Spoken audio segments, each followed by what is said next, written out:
See, traditionally, the 12 days of Christmas always ended in the first week of January on what the church called the Feast of Epiphany.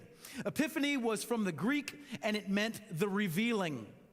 It was a day when the church would remember from the scriptures that God revealed himself to the world in Jesus, and he revealed himself to all people everywhere. This Feast of Epiphany, in many traditions, became also known as the Festival of Lights, because lights reveal, lights shine, and like I've learned, lights are actually quite contagious. I live in a cul-de-sac along a new street in town.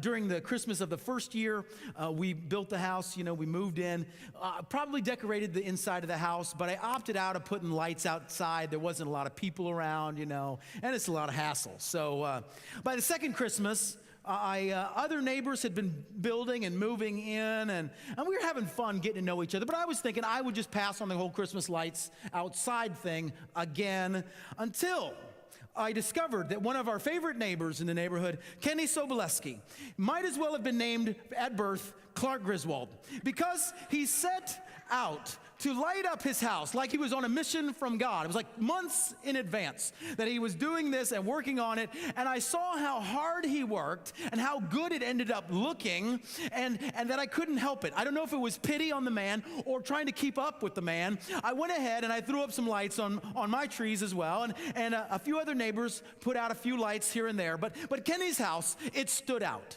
I mean, my goodness, it had a landing strip for Santa. So, I mean, that's just crazy. But Kenny's house, it stood out. It just set the bar.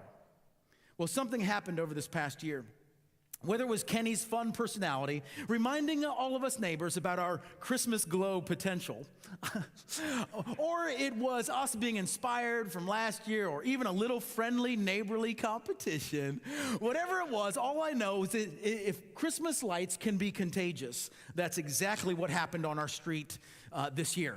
Within a proximity of 5 to 10 houses from Kenny's house in all directions, there's houses all lit up, and I mean lit up, like over the top, lit up. Even the trees lining the street are aglow. Even the light poles are all aglow. I mean, it's like a winter wonderland driving into this little area on our street. And I mean, I've seen friends and neighbors in car or on foot intentionally out at night. They even invite their friends over to see the street all lit up.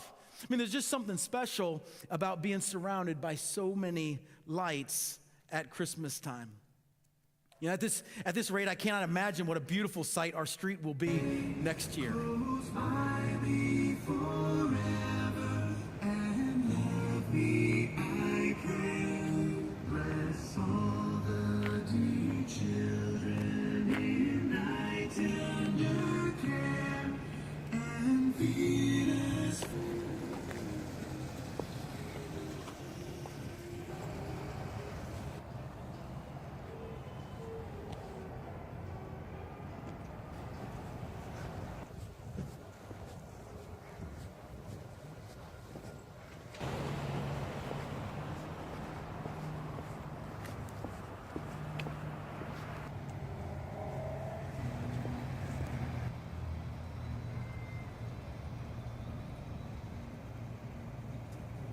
But remember that one person's passion and commitment to letting their light shine, it is contagious. Others cannot help but get in on it, and it becomes this blessing beyond what it ever was at first.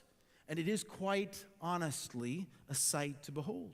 Jesus said, "I am the light of the world. I have the light of life."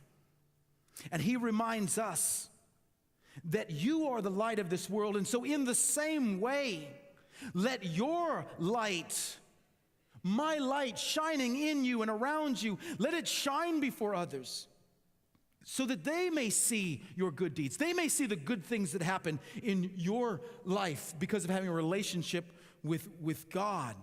And glorify, that word means to reveal, that all of that ends up revealing the Father in heaven to people.